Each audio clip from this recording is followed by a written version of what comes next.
Hi. Hello. నమస్తే అందరికి. Welcome to my channel. ఇప్పుడు మనం చెప్పుకోబోతున్న story 'my bad boy' episode 373.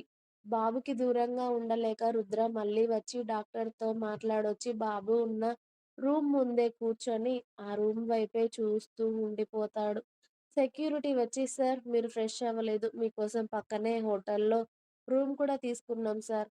ఒకసారి వచ్చి ఫ్రెష్ అయ్యి రండి" అని అడిగారు వాళ్ళు. నిన్నటి నుండి రుద్ర అలాగే ఉండడంతో అసలు వాడి దగ్గర నుండి కదలాలి అంటే కాలు పక్కకి జరగడం లేదు రుద్రకి.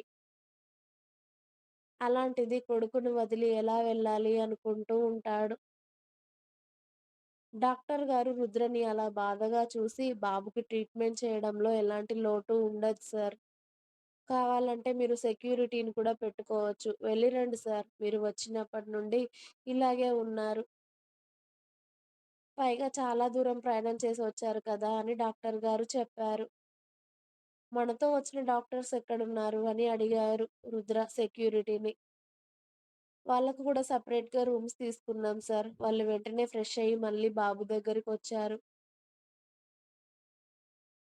డాక్టర్స్‌తో మాట్లాడుతున్నారు" అని చెప్పారు సెక్యూరిటీ. "అలాగే బాబు జాగ్రత్త" అని సెక్యూరిటీ టోటల్ మొత్తం ఇక్కడే ఉండాలి. నేనొక్కడిని మేనేజ్ చేసుకోగలను. నా వెంట ఎవరు రాకండి అని చెప్పి సెక్యూరిటీని మొత్తం హాస్పిటల్ చుట్టూ, ఆ ఫ్లోర్ చుట్టూ, అలాగే బాబు ఉన్న చుట్టూ పెట్టేసి,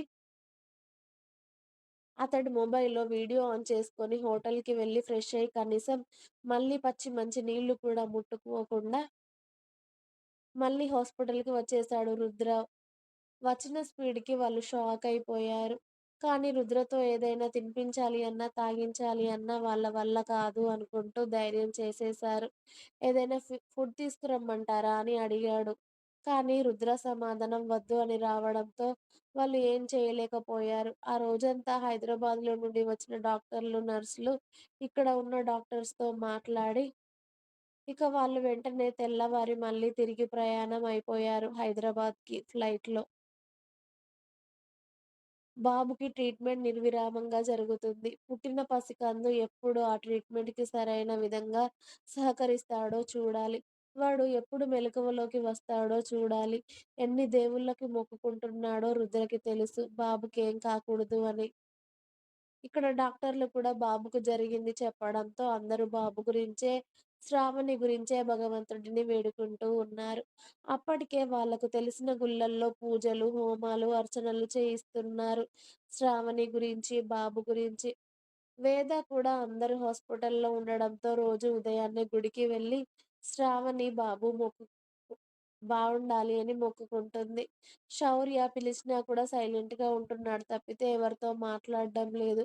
శ్రావణిని చూసి వస్తున్నాడు రోజుకొకసారి. ఆమెను అలా చూడాలి అన్నా అతడి మనసు ఒప్పుకోవడం లేదు. ఇటు శ్రావణి ప్రాణం, ఇటు బాబు ప్రాణం ఇద్దరి ప్రాణాలు రిస్క్‌లో ఉండేసరికి శౌర్యకి ప్రాణం పోయినట్టుగా అనిపిస్తుంది. లేకపోతే అతడి జీవితానికి అర్థం లేదనిపిస్తుంది. డెలివరీకి ముందు భయంగా ఉంది శౌర్య గారు. డెలివరీకి మీరు నా పక్కనే ఉండండి. పుట్టింటికి కూడా మీరు నాతో పాటే రండి. మీరుంటేనే నాకు ధైర్యంగా ఉంటుంది అన్న ఆమె మాట చెవిలో వినిపిస్తూ ఉంటే అతడికి పిచ్చి పట్టినట్టుగా అయిపోతుంది. అప్పటికే శ్రావణికి ఆపరేషన్ అయ్యి 4 రోజులు. 3 రోజులకి మెలకువ వస్తుంది అన్న ఆమె 4 రోజులకి కూడా ఇంకా స్పృహలోకి రాలేదు. ఇటు 4 రోజులుగా బాబుకి కూడా ట్రీట్మెంట్ జరుగుతూనే ఉంది. రుద్ర ఉదయం, సాయంత్రం వెళ్లి ఫ్రెష్ అయ్యి వస్తున్నాడు. ఫుడ్ ముట్టుకోవడం లేదు. బాబుని చూడాలి అంటే ఏదైనా తినాలి సార్. ఇలా ఉంటే కష్టం అని డాక్టర్లు చెప్తూ ఉంటే ఏదో బతకడానికన్నట్టుగా ఒక గ్లాస్ జ్యూస్ తాగి ఉంటున్నాడు. తిండి కూడా సహిస్తుందా వాడినలా చూసి? 24 అవర్స్ అక్కడే వాడి రూమ్ ముందు కూర్చోవడం అతడి డ్యూటీ అయిపోయింది. వర్క్ కూడా వదిలేశాడు. వాడి ప్రాణం కన్నా ఇంకా ఏది ఎక్కువ కాదు అనుకున్నాడు రుద్ర. అన్ని వ్యాపారాలన్నీ, సంస్థలన్నీ, కంపెనీలన్నీ, బిజినెస్‌లు మరి ఎవరు చూడకుండా ఉంటే పడిపోతుంది అని చరణ్ కష్టపడి 24 గంటలు వర్క్ చేస్తున్నాడు. కొడుకు ఆరోగ్యం గురించి తెలుసుకుంటూ. ఇటు వదిన గురించి తెలుసుకుంటూ రోజుకొకసారైనా హాస్పిటల్‌కి వస్తూ, అలాగే వాళ్ళ అమ్మ, నాన్న అందరూ ఇక్కడే ఉన్నా కూడా సమీర కూడా భర్త బిజినెస్ చూసుకుంటూ, ఓవైపు అటు తండ్రి బిజినెస్ చూసుకుంటూ, వాళ్ళ గుండెల్లో కొండంత బాధని మోస్తూ చరణ్, సమీర బిజినెస్ పనులు కూడా చేసుకుంటారు. ఆఫీస్‌లో వర్క్ చేస్తూ కూడా భగవంతుడా! నాకు వేసిన శిక్షను మా అక్కకు వేయకు తండ్రి. అక్క, బావ సంతోషంగా ఉండాలంటే బాబు బావుండాలి. నేను పడ్డ బాధ మా అక్క పడకూడదు. నా బిడ్డను దూరం చేసినట్టుగా మా అక్క బిడ్డను దూరం చేసి మా అక్కకి అంత శోకం ఇవ్వకు తండ్రి. అక్క అలాగే మా కొడుకు బావుండాలని ఎన్ని దేవుళ్ళకి మొక్కుకుంటుందో సమీర. అలాగే వేద, ధీరబాబు కూడా రోజు ఒకసారి హాస్పిటల్‌కి వచ్చి శ్రావణిని కాసేపు చూసి శౌర్య దగ్గర కాసేపు కూర్చొని మాట్లాడుతూ ఉంటుంది. శౌర్య ఎవరితో మాట్లాడకపోయినా వేద రాగానే ఆమె ఒడిలో తలపెట్టుకొని, "అది ఎప్పుడు మెలకువలోకి వస్తుందిరా" అని ఆమెతో మాత్రమే 2 మాటలు మాట్లాడేవాడు. నాలుగో రోజు అర్ధరాత్రి శ్రావణి మెల్లిగా కదులుతూ ఉంటుంది. ఆమెకొక్కసారిగా కలల ఆమెకు యాక్సిడెంట్ అయిన విషయం గుర్తొస్తూ ఉంటుంది. ఆమెకు కళ్ళకు కట్టినట్టుగా కనిపిస్తుంది. ఆమె కడుపుకు దెబ్బ తగలడం, ఆ రక్తం అదంతా ఆమెకు కనిపించి బేబీ అనుకుంటూ మెల్లిగా కలవరిస్తూ ఉంటుంది. నర్స్ ఆమెను చూసి వెంటనే డాక్టర్ గారిని పిలిచింది. డాక్టర్ గారు వచ్చి శ్రావణిని చెక్ చేస్తూ ఉంటారు. ఆమెకు వేయాల్సిన ఇంజెక్షన్స్ వేస్తూ ఉంటే 10 నిమిషాలకు శ్రావణి మెల్లిగా స్పృహలోకి వస్తుంది. కానీ ఆమె బాడీ పచ్చి పుండులాగా అనిపిస్తూ ఒళ్ళంతా నొప్పులు కలుగుతూ ఉంటే, మెల్లిగా కళ్ళు తెరవగానే ఆమె హాస్పిటల్‌లో ఉంది అని అర్థమయ్యి, ఆమె కడుపు మీద చేయి వేసుకుంటే అది చిన్నగా కనిపించడంతో అప్పటికే డెలివరీ అయిపోయింది అని అర్థమైపోయి, డాక్టర్ గారు నా బేబీ అని అప్పటికే కళ్ళల్లోకి నీళ్లు తెచ్చుకుంటుంది. ఎలాంటి చెడు వార్త వినకూడదు అని ఎన్ని సార్లు మనసులో అనుకొని ఆ మాట అడిగిందో ఆమెకే తెలుసు. "నీ బేబీ బావుంది శ్రావణి. కొడుకు పుట్టాడు నీకు" అని డాక్టర్ గారు శ్రావణి తల మీద చేయి వేసి చెప్పారు. "బాబా" అని చిన్నగా నవ్వి, "మా ఆయన పాప కావాలి" అని చెప్పారు డాక్టర్ గారు. "బాబు పుట్టినందుకు డల్ అయ్యారా?" అని శౌర్య గురించి అడిగింది మొదటగా. "అమ్మాయి అయినా, అబ్బాయి అయినా మీ పిల్లలే కదా శ్రావణి." శౌర్య అలా ఏమీ అనుకోలేదు. బాబు గురించి టెన్షన్ కన్నా నీ గురించే టెన్షన్ పడుతున్నాడు. నువ్వెప్పుడెప్పుడు మెలకువలోకి వస్తావా అని. కాస్త గాయం బలంగా తగలడం వల్ల నువ్వు 2, 3 రోజుల నుండి మెలకువలోకి రాలేదు. 4 డేస్ అవుతుంది నీకు ఆపరేషన్ జరిగి అని చెప్పారు డాక్టర్ గారు. 4 రోజుల నుండి నేను స్పృహలో లేనా?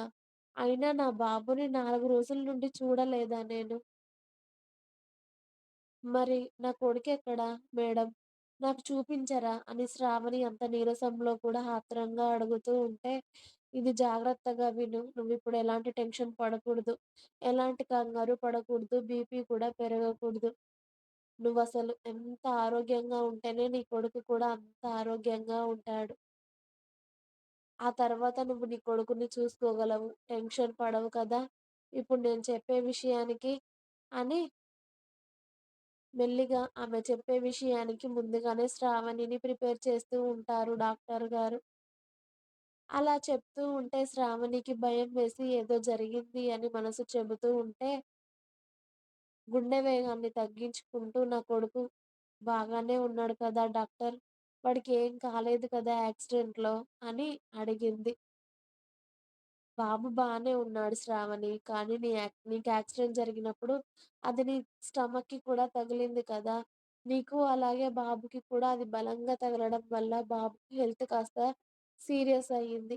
అందుకే ఇక్కడ కన్నా అమెరికాలో ట్రీట్మెంట్ బాగా చేస్తారని మీ బావగారు బాబుని అక్కడికి తీసుకెళ్ళి ట్రీట్మెంట్ చేయిస్తున్నారు. బాబు బాగా అవ్వగానే ఇక్కడికి తీసుకొస్తారు అని చెప్పారు. ఎంత సీరియస్‌గా లేకపోతే నా కొడుకుని మరి అమెరికా వరకు తీసుకెళ్తారు అనుకుంటూ, అప్పటికే శ్రావణి ఏడుపు మొదలుపెట్టింది. ఆమె ఏడుపు బయట ఉన్న వాళ్ళకి కూడా వినబడుతూ ఉంటే, శౌర్య ఒక్క నిమిషం కూడా ఆగలేదు. ఇంక వెంటనే డాక్టర్ గారి పర్మిషన్ లేకుండానే లోపలికి పరిగెత్తుకుంటూ వచ్చాడు. శ్రావణి అప్పటికే శౌర్య గారు మన బాబు అని ఏడవడం స్టార్ట్ చేసింది. గట్టిగా. ఇంకా ఉంది.